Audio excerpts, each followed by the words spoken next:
আমরা শৈশবে একটি প্রবাদ বাক্য পড়তাম। মহান আল্লাহ রাব্বুল আলামিন তাদেরকে সাহায্য করেন, যারা নিজেদেরকে সাহায্য করেন। এই প্রবাদ বাক্যটি ইংরেজিতে। এখন এই যে নিজেকে সাহায্য করা বলতে মানুষের পরিশ্রম করা, অন্বেষণ করা কোনো কিছুর এবং সে যে মানুষ, সেই মানুষের স্তর অনুযায়ী স্থানকাল পাত্র ভেদে তাকে নিজস্ব মর্যাদা নিয়ে চলতে ফিরতে হবে।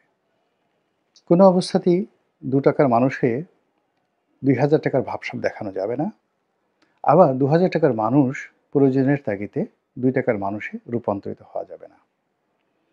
এখানে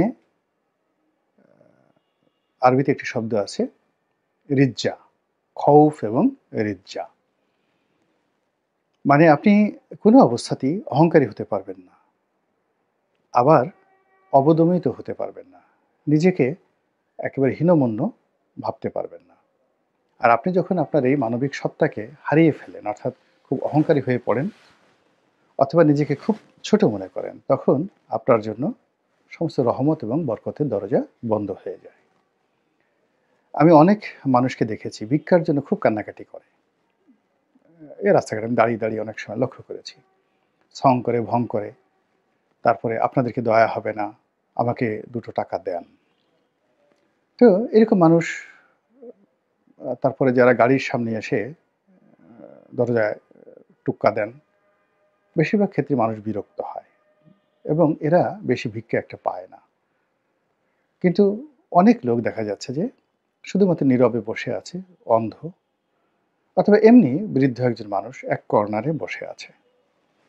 তো সে কোনো শব্দ করছে না, কোরআন শরীফ পড়ছে না, আল্লাহ বিল্লাহ করছে না, প্রার্থনা নাই, কিছু নেই, সে চুপচাপ বসে আছে এবং ক্ষেত্র বিশেষে হাতও পাচ্ছে না।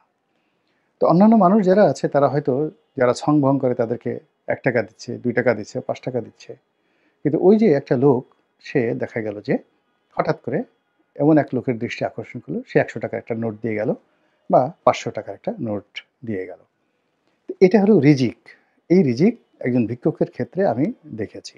একই ক্ষেত্রে ব্যবসা-বাণিজ্য, রাষ্ট্র ক্ষমতা, মন্ত্রী, এমপি হওয়া, গত সেই ৮৬ সন থেকে 1986 থেকে সাংবাদিক হিসেবে, রাজনীতিবিদ হিসেবে, সমাজের একজন ব্যবসায়ী হিসেবে, ধনিক সম্প্রদায়ের একজন প্রতিনিধি হিসেবে এই সমাজকে তো দেখেছি।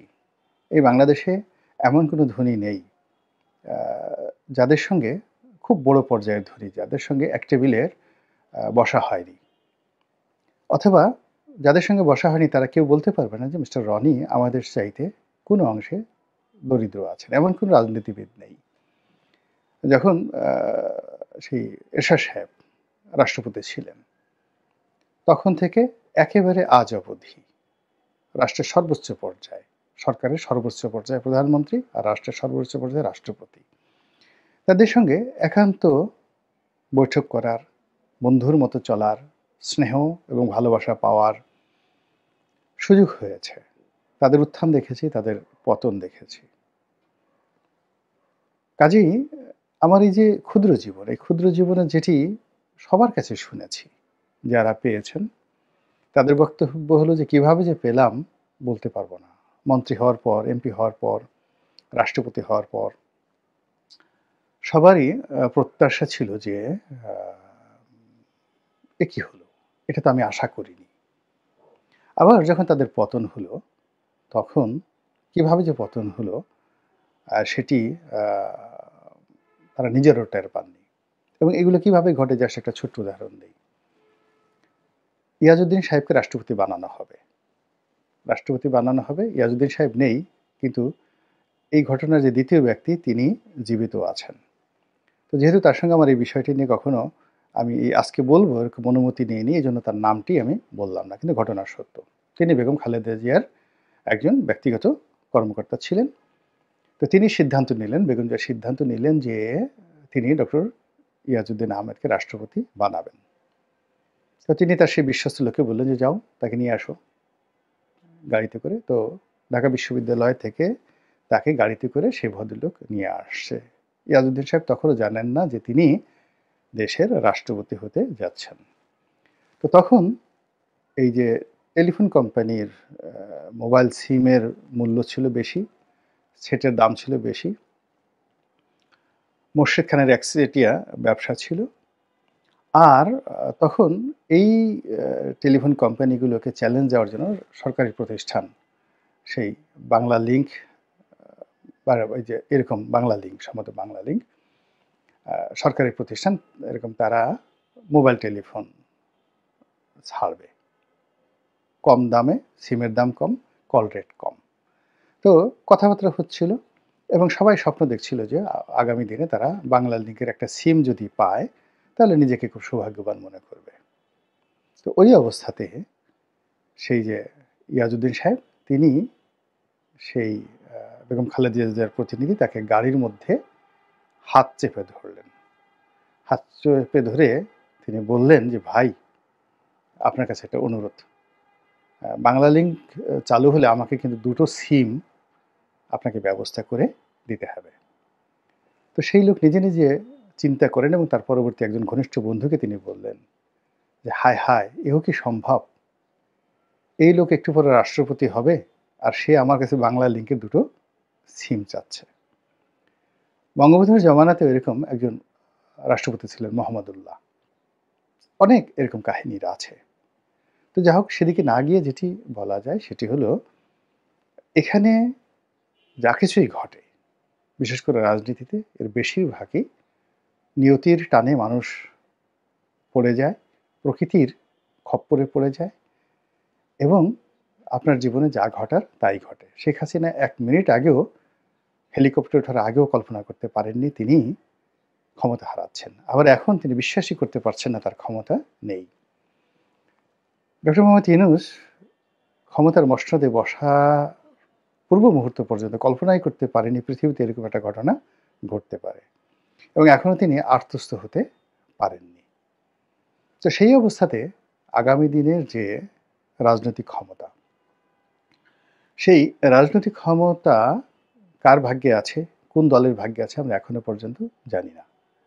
কিন্তু অবস্থা দৃষ্টে প্রকৃতি এবং পরিবেশে যে পরিবেশ বিরাজ করছে তাতে মনে হচ্ছে জনপ্রিয়তার দিক থেকে বিএনপি একেবারে সর্বোচ্চ শিখরে রয়েছে এবং নির্বাচন মোটামুটি গ্রহণযোগ্য হলে, ট্রান্সপারেন্ট হলে বিএনপির বিজয় কেউ ঠেকিয়ে রাখতে পারবে না।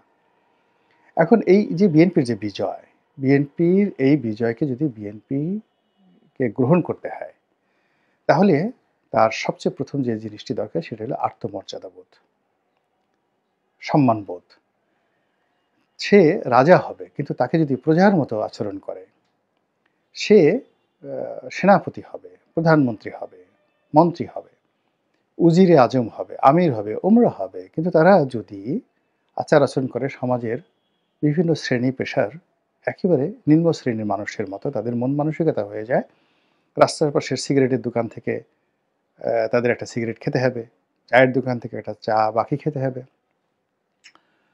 এমপি হওয়ার জন্য বিভিন্ন নেতার পদলেহন করতে হবে, মন্ত্রী হওয়ার জন্য বিভিন্ন নেতার কাছে নিজের মাথা মস্তক বিসর্জন দিতে হবে, আর রাষ্ট্র ক্ষমতা আসার জন্য ডক্টর মোহাম্মদ ইউনূসের কাছে, তারপর তার উপদেষ্টা মণ্ডলীর কাছে একেবারে বা ছাত্র সমন্বয়কদের নিকট আত্মসমর্পণ করতে হবে।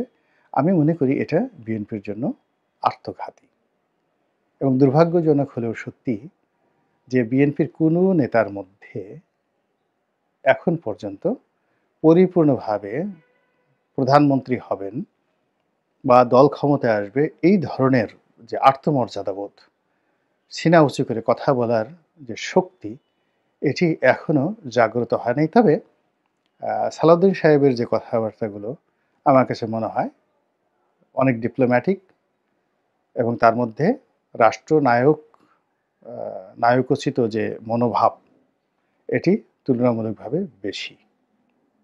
আর অন্যান্য যারা আছেন সত্যিকার অর্থে তারা বড় নেতা, বাট এই সময়টিতে সালাউদ্দিন সাহেবের মতো তারা কিন্তু কথা বলতে পারছেন না। এটাই হলো বাস্তবতা। এই কথাগুলো বললাম এই কারণে যে অতি সম্প্রতি আমরা দেখলাম যে খুব দ্রুত বিএনপি অনেকগুলো সিদ্ধান্ত পরিবর্তন করছে এবং তারা ডক্টর মোহাম্মদ ইউনূসের সঙ্গে বার্গেনিং করতে পারছে না। তারা আমেরিকার সঙ্গেও সমঝোতা করতে পারছে না। ভারতের সঙ্গে তাদের কোনো সমঝোতা এখন পর্যন্ত হয়নি। ভারত আগে যেভাবে তাদেরকে নাকে বসিয়ে দিয়ে সেই ২০১৪ সন থেকে ঘোরাচ্ছে, আমেরিকাও কিন্তু ২০১৪ সনে ঘোরাচ্ছে। যদি ২০১৪ সনে নিজস্ব সিদ্ধান্তে বিএনপি আন্দোলন স্থগিত করে নির্বাচনে আসতো, 99.99% সিউরিটি ছিল বিএনপি ক্ষমতায় আসতো এবং আওয়ামী লীগের অধীনে নির্বাচনে বিএনপি ক্ষমতায় আসতো। এর কারণ হলো তখনও পর্যন্ত শেখ হাসিনা ২০১৪ সন পর্যন্ত প্রশাসনের উপরে এখন তার যে আধিপত্য, মানে আজকে ২০২৫ সন জানুয়ারি মাসের এর অর্ধেকও তখন ছিল না। আর তিনি যখন ক্ষমতায় ছিলেন ২০১৮-১৯ সালে তখন, বা ২০২৩-২৪ সালে তখন যে ক্ষমতা ছিল তার ১,০০০ ভাগের ১ ভাগ ক্ষমতাও ২০১৩-১৪ সনের প্রশাসনের উপর ছিল না। আমি নিজে দেখেছি তিনি সর্বোচ্চ চেষ্টা করেছেন শামীম ওসমানকে জিতিয়ে আনার জন্য, সর্বোচ্চ চেষ্টা করেছেন মেয়র মহিউদ্দিনকে জিতানোর জন্য, এবং সর্বোচ্চ চেষ্টা করেছেন গাজীপুরে মান্নান সাহেবকে পরাজিত করে আজমতুল্লাহ সাহেবকে বিজয়ী করার জন্য। এবং আমি এই দুটো নির্বাচন, চট্টগ্রামের মেহুদ্দিন সাহেবের নির্বাচন এবং গাজীপুরের নির্বাচনের সমন্বয়ক, প্রধান সমন্বয়কদের মধ্যে অন্যতম ছিলাম। তো কাজেই ওই সময়টাতে এজেন্সিগুলো কি করেছে, পুলিশ কি করেছে, নেতারা কি করেছে, প্রধানমন্ত্রীর ডিজায়ার কি, পুরো জিনিসগুলো কিন্তু আমি জানতাম। বাস্তবতা হলো আমরা পারিনি, প্রশাসন আমাদেরকে করতে দেয়নি, প্রশাসন ওই কর্তৃত্ব ছিল, নারায়ণগঞ্জে তো দাঁড়াতেই দেয়নি শামীম ওসমানের ওই জায়গাটিতে। তারপরে চট্টগ্রামে একেবারে বলতে গেলে আমরা তো সার্কিট হাউসের ধারে কাছেই উঠতে পারিনি। এমনকি প্রকাশ্যে যে আমরা মানে এমপি মন্ত্রীরা দেখা সাক্ষাৎ করবো, হাঁটাচলা করবো, প্রচারণা করবো, এটাও নিষিদ্ধ ছিল। আমি গিয়ে উঠলাম, আমার নিজের বাড়ি ছিল ওখানে, সেখানে